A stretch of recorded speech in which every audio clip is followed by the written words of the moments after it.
The action explodes in the dark hall of the Midgar Academy archives as a massive blade slams into the floor, barely missing the startled girls, only for Sairyuu to look smug because he knew he was coming.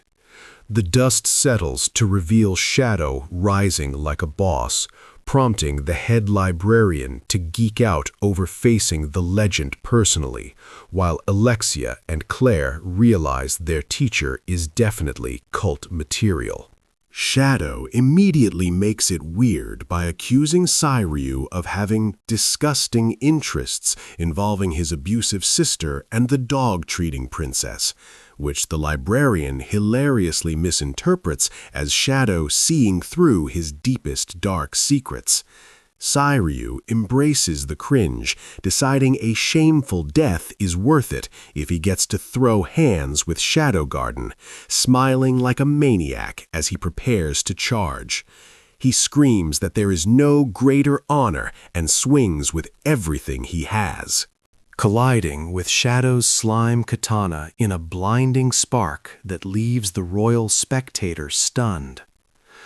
While Claire thinks they're just whiffing attacks, Alexia realizes Shadow is actually pulling a flex move, reading every swing and mirroring them with his own sword in a display of absolute dominance.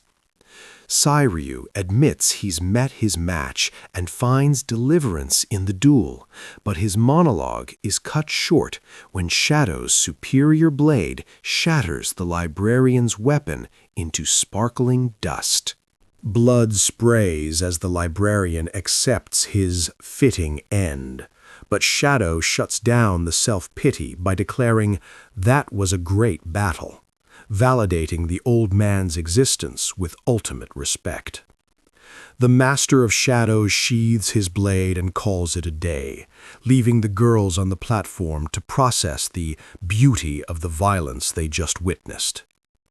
As Sairyuu bleeds out, Alexia demands answers about his past, prompting him to reveal his artificial arms and admit his arrogance as a spellblade ruined him.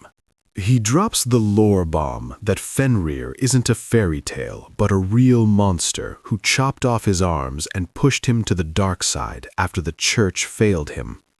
The villain explains that Fenrir is still kicking thanks to the Drops of Diabolos, those nasty pills that grant immortality but require a constant supply to work.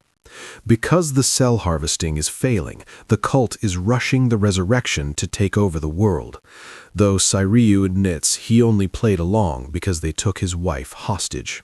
He envisions Shadow Garden ending the tyranny and tries to leak Fenrir's location with his dying breath, but the life fades from his eyes before he can drop the coordinates. Claire stops Alexia from shaking the corpse, noting that the pitiful spellblade is already gone and finally at peace, confirming he was just another victim of the system.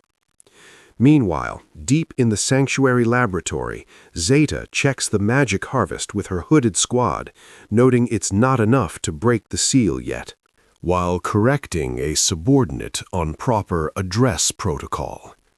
She stares down a massive glowing silhouette of the hero, noting the family resemblance, and declares she's found the gate sealing the right arm. In a chilling twist, Zeta decides she's done enough and orders her confused minion to leave them regarding the students, turning her back on the hero's image to walk a darker, solitary path. The video ends here, but the story isn't over yet. Like the video if you're ready for the next part.